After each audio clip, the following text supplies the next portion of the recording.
Alô amigos e amigas, está começando mais um vídeo para o seu canal preferido.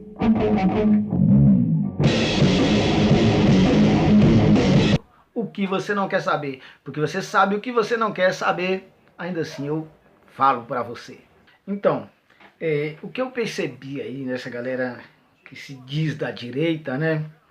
Uma mudança de narrativa, ou não é nem uma mudança de narrativa, né? É que essa galera aí de direita, eles distorcem, né? Uma distorção da narrativa para algo no campo da invenção de uma narrativa.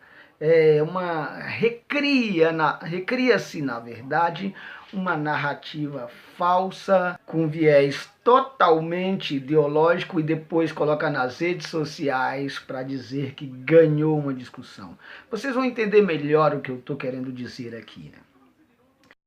Antes que eu me esqueça, vai deixando aí aquele seu like no início do vídeo mesmo, né? Para você não esquecer lá no final. Se inscreve no meu canal e esse vídeo vai valer muito a pena. Não muito raramente, agora nós podemos ver nas redes sociais, né? Discussões que começam no Twitter e depois vêm para o YouTube e para as várias outras plataformas de redes sociais, algo como: Kim Kataguiri humilha petista, Kim Kataguiri humilha esquerdista, Arthur, né, Arthur mamãe falei, né? Arthur humilha esquerdistas, em debate, alguma narrativa desse formato. E o tema, né, da narrativa, o título, quer dizer muita coisa. E um tema assim, dizendo que tal pessoa humilha outra, geralmente são temas fortes. E um dia então eu abri um vídeo que era Joyce Russelman, não sei. Vou falar só Joyce, né? Ensina deputada esquerdista como legislar, ou algo assim, e vi outro também, coloca a deputada no seu lugar. Ou seja, você vai ver, poxa, vai pensar que ela deu uma lição, deu uma aula, deixou no chão. Mas de repente, quando eu fui ver, olha só, esse foi o discurso da deputada Tabata sobre educação. E eu cheguei aqui porque uma professora, com as Olimpíadas de Matemática de escola pública, acreditou que eu também poderia estudar. Porque alguns professores pagaram o meu almoço, pagaram as minhas roupas, porque algumas pessoas me disseram que eu também poderia fazer faculdade. E eu chego aqui porque eu não só vivi tudo que a educação pode fazer com a gente, todo o potencial que ela tem de transformar, mas porque eu também vivi o outro lado da desigualdade. Porque eu vi a importância da educação, mas eu também vi a falta que ela faz, principalmente nas periferias. Esse é o meu primeiro mandato. E eu cheguei aqui porque eu vi que a educação não muda se a política e os políticos não mudarem. Mas mesmo que seja o meu primeiro mandato, eu trabalho com educação há 9 anos. Já fui professora, trabalhei em secretarias de educação, trabalhei como pesquisadora, ativista. A gente tem que falar de alfabetização ainda. A gente tem que falar de formação, de carreira dos professores ainda. A gente tem que falar de tantas pautas que parecem um pouco clichê e repetição, só que a gente não resolveu nenhuma delas ainda. A gente tem que falar de uma escola em que os jovens tenham alguma chance no vestibular, no mercado de trabalho, onde eles aprendam a sonhar e não tenham seus sonhos destruídos. E a gente tem que falar do Fundeb, que é o Fundo Nacional de Desenvolvimento da Educação Básica. O Fundeb vence em 1 ano. E a gente tem uma chance única de não só colocá-lo na Constituição, de não só ampliá-lo, torná-lo mais redistributivo, mas de aproveitar essa chance para espalhar Brasil afora boas práticas de educação. A gente tem que condicionar uma parte do Fundeb para quem treina seus professores com seriedade, para quem de fato acaba com a indicação política, para quem de fato consegue melhorar a educação. E eu estou aqui, pessoal, porque a gente está em um país em que de cada 10 alunos que terminam o ensino médio, e a gente sabe que muitos não chegam lá, só 3 aprenderam que deveriam português. De cada 100 que terminam, Só 9 aprenderam o que deveriam em matemática. A gente está em um país em que o tamanho dos sonhos e até onde você pode chegar depende de onde você nasceu, depende da cor da sua pele, depende do seu gênero. E eu tô aqui falando com vocês hoje porque me preocupa muito ver essa polarização. O que realmente importa não são as pautas virais ideológicas. O que realmente importa é tudo isso que eu trouxe para vocês.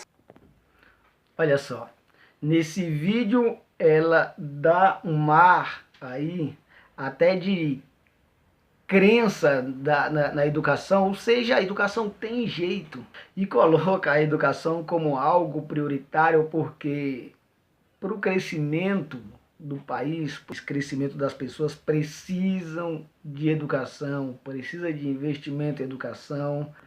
Ela diz que para ela estar aí nesse lugar que ela está hoje é graças à educação. Fala também da importância do outro, né? Tem um livro acho que é Tutinha, né? Da Rádio Jovem Pan, que diz que ninguém faz sucesso sozinho, ou seja, as pessoas precisam das outras pessoas, né? Para conseguirem avançar, para conseguirem ascender na vida. E ela fala da professora de matemática dela e dos professores que ajudou e diz que o Brasil deve investir mais, melhorar os investimentos na alfabetização, porque as crianças, olha só, porque segundo ela, de 10 pessoas que estudam português, 3 apenas conseguem o que é necessário com relação ao que estudou, ou seja, a pessoa está fazendo português, entende-se que deve saber ler e interpretar corretamente um texto. Apenas 3 pessoas conseguiriam isso, de 10. De 100 pessoas que fazem matemática, 9 apenas conseguem fazer o que se espera com esse conhecimento atingido. E deve melhorar também em toda a estrutura da educação básica, também nos lugares mais pobres, nas favelas, como ela disse, que veio de um lugar pobre. E fala também que deve sim investir mais na formação do professor, na preparação dos professores, ou seja, a formação continuada, né? É assim que se dá o nome. Agora vamos ver o que diz Joyce. Vamos ver então o que diz a Joyce. Senhores deputados, eu vi há pouco aqui um discurso, né, de uma colega tratando de educação, né, falando um pouquinho aí sobre educação. Eu quero dizer aos senhores, sem medo de errar, mas sem medo de errar, de que não falta um único centavo para a educação nesse Brasil. Eu duvido que alguns dos senhores me digam quanto o Brasil gasta em educação por dia. Por dia. Eu vou dizer aos senhores, pasmem, o Brasil gasta $1 bilhão de reais por dia, em média, em educação. E para quê? Para quê, senhores? Para formar, muitas vezes, analfabetos funcionais. Ou para desformar as nossas crianças, se é que eu posso usar esse termo, pode ser que seja um neologismo, né? Para fazer com que a nossa criança saia do ensino fundamental, chegue ao ensino médio, depois de repetir muitos anos, e quando chegar no ensino médio, ela olha para a lousa e ela diz, eu não entendo nada. Então eu vou embora. Eu não estou entendendo nada que o professor está falando. Porque não sabe português. E se não sabe português, sequer entende o enunciado da matemática. Quando se fala em colocar mais dinheiro na educação, me vem a seguinte imagem na mente. Uma mangueira gigantesca, cheia de buracos, todinha furada. Adianta o quê? Colocar mais água na mangueira? Adianta o quê? Colocar mais dinheiro na educação? Nada. E sabe por que a nossa educação é tão ruim? Porque os nossos professores, lamentavelmente, hoje, não sabem ensinar. Porque não foram ensinados a ensinar. Eles passaram por um processo ideológico e repetem aquilo que aprenderam. Pronto. Nós temos que reformar a educação? Sim, nós temos. Precisa de mais dinheiro? Não, nenhum centavo. Precisa aplicar esse quase $1 bilhão de reais por dia, muito bem aplicado em educação. Nós precisamos dar um ensino fundamental de qualidade para as nossas crianças, para que elas cheguem ao ensino médio, entendam o que devem aprender. Nós precisamos investir, e esse é um compromisso do ministro, investir no ensino técnico para esses adolescentes, para que ele tenha uma possibilidade, uma oportunidade de gerar seu próprio sustento, de gerar renda. Para onde vai o menino e a menina, muitas vezes pobre, da favela, que saiu, fugiu da escola, abandonou tudo no ensino médio, que não tem oportunidade de emprego, que não tem nenhuma qualificação técnica, que não entende o que lê e escreve? É um alvo fácil para as aves de rapina do tráfico. O que divide, minha gente, o Brasil-Somália com o Brasil que pode ser a Suécia é a educação. Aquele Rio de Janeiro, lindo, maravilhoso, que de um lado tem a Zona Sul, São Conrado, isso e aquilo, e do outro tem a favela. O que separa aquela gente, aqueles jovens, é a educação. E a gente vai continuar rasgando o bilhão até quando? A gente vai continuar condenando os nossos jovens à morte intelectual, financeira, até quando? Bom, a Joyce começa dizendo que o Brasil não precisa de mais investimento na educação, que precisa investir melhor o que já se está investindo, ou seja, não necessita gastar mais dinheiro com a educação, necessita investir melhor os recursos que já tem, né? O que não deixa de estar certo também. Ela diz que o problema da educação brasileira são os professores que ensinam mal, ou seja, precisa se investir em preparação de professores, né? Informação continuada. Esse discurso não é, os discursos de Tabata e Joyce não são antagônicos, não é um separado do outro, só que uma dá solução, uma ataca dizendo que os professores educam mal, apresentam o problema apenas, e a outra dá solução, precisa se investir em uma melhor preparação de professores. Não são antagônicos. Por que Joyce humilha Tabata?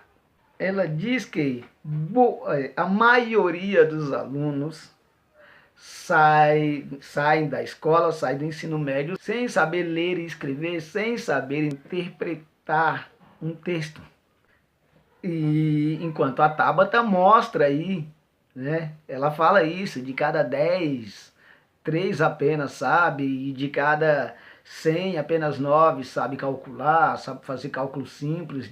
Tá aí, mais uma vez, não são antagônicas. Eu não entendo por que Joyce humilha. Ela diz que tem que se investir também na educação, nas favelas, nas comunidades mais pobres. Investir não, quer dizer, gastar melhor esse dinheiro de forma que melhore a educação nas favelas, a educação nas comunidades mais pobres. Alguma semelhança? Alguma semelhança? Que narrativa é essa?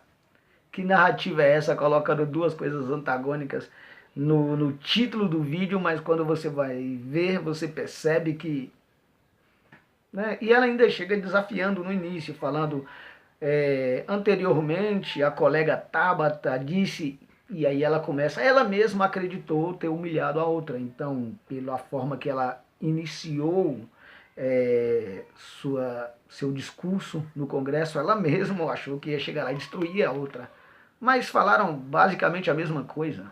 A diferença é que uma ficou atacando e falando dos problemas, enquanto a Tabata apresentou soluções onde deve ser investida.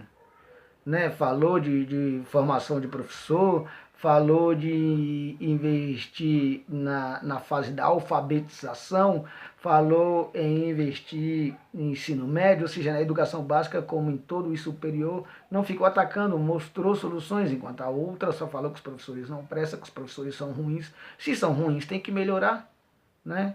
Então, investimento na educação continuada dos professores. Logo no início aí, olha só,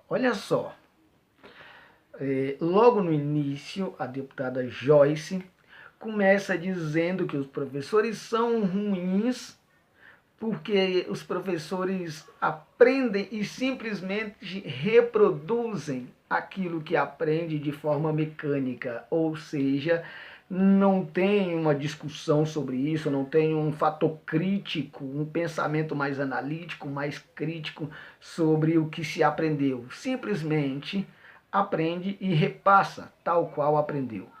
Mas as pessoas aí ligadas ao governo, inclusive a própria, e o ministro de Educação, persegue Paulo Freire, dizendo que o problema da educação brasileira o grande problema da educação brasileira é Paulo Freire, é porque existe uma doutrinação marxista paulo-freiriana nas escolas.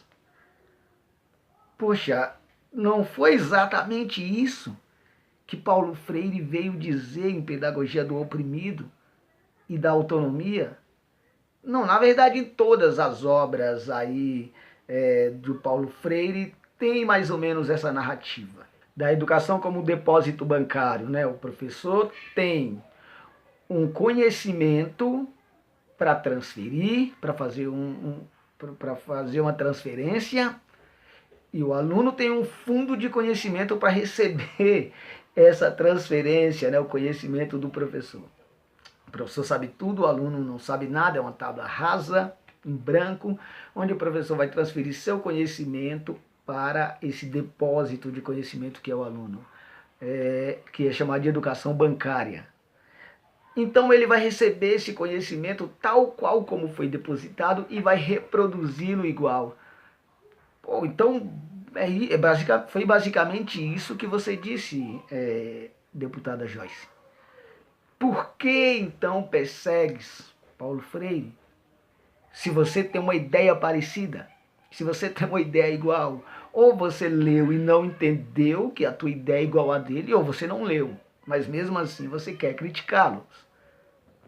Se bem que você fez jornalismo, né, e dentro do jornalismo também se estuda Paulo Freire, e na minha opinião entende Paulo Freire até melhor do que os educadores, né? Porque os estudantes da educação vê Paulo Freire como educador. E a pessoa é o que ele deixou de legado. O que ele deixou de legado foram os livros, bons livros, as boas obras de Paulo Freire. E todas essas obras ele atua como um crítico da educação. E vocês, os jornalistas, vê Paulo Freire de uma forma mais como um crítico da educação mesmo que propriamente dito um educador. E eu gosto dessa forma de pensar sobre Paulo Freire.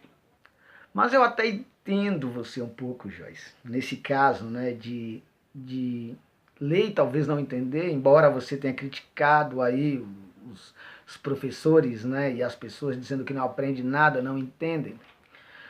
Vocês, da base do presidente, têm um guru intelectual chamado Olavo de Carvalho, né? Um filósofo que não sabe interpretar Platão. Como pode um filósofo não saber interpretar o maior de todos, ou um dos maiores de todos, né? Está entre os três, pelo menos. Como pode, né? Um filósofo que disse que Platão ama o espetáculo, né? Que a verdade para Platão é um espetáculo, que ele é amante do espetáculo. Sendo que Platão odiava o espetáculo, Platão odiava os artistas, porque ele dizia que os artistas não têm compromisso com a verdade, e sim com o espetáculo, né? É mais ou menos aquilo, por exemplo, que aí um monte de gente fica reclamando mais ou menos, né?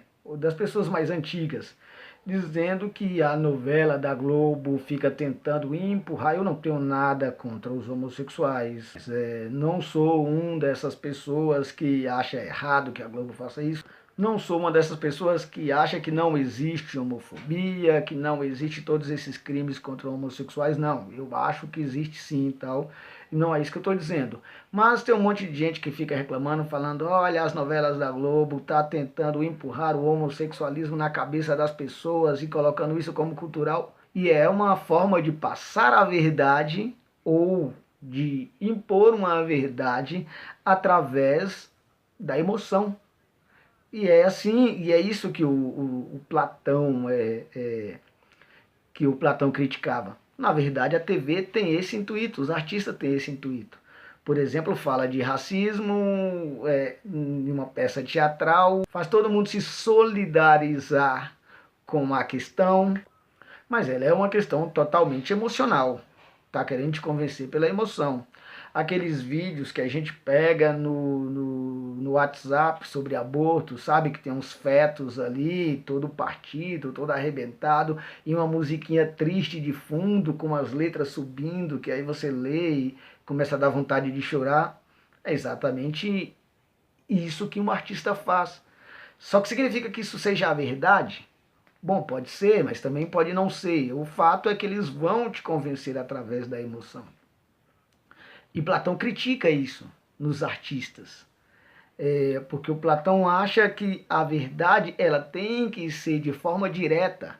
E ela tem que te convencer porque ela é a verdade, simplesmente. A verdade é o que é, ela te convence porque ela é a verdade. E pronto, ela é o que é. Ela é a verdade. E não precisa de artista, não precisa da emoção para se passar a verdade. Então ele critica isso nos artistas.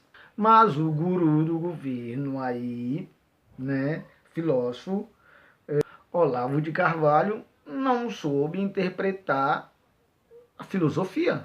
A filosofia, o berço da filosofia, o início da filosofia. Platão, Sócrates. Não soube fazer isso. E aí então agora a Geice, né, a deputada Geice, vem com a narrativa na qual é a mesma do Paulo Freire, onde o problema dos professores, o problema da educação é que a pessoa aprende e passa do jeito que aprendeu somente, sem um que aí de criticidade, sem nada, simplesmente passa assim uma educação bancária, mas ela não entende, então ela persegue quem disse isso antes dela, né? Ela persegue o Paulo Freire. E bem, o que eu queria dizer para vocês é isso sobre o enunciado das narrativas, né, que estão tirando de contexto os enunciados da narrativa, mas para chamar atenção mesmo, para você clicar no vídeo, como eu fiz, né, e ver. Mas se você clicar, você vai ver que não há distinção nenhuma, você vai ver que ninguém deu uma surra, ninguém humilhou ninguém. Mas esse povo gosta disso, né? Não sei quem humilha não sei quem, Kim Kataguiri humilha petista, eles gostam desse tipo de chamada, né? Que a gente tem que tomar muito cuidado. E é isso aí então que eu tinha para falar. Deixa seu like, né? Coloca aquele like, se inscreva no meu canal, ative o sininho para chegar as notificações e fica com Deus.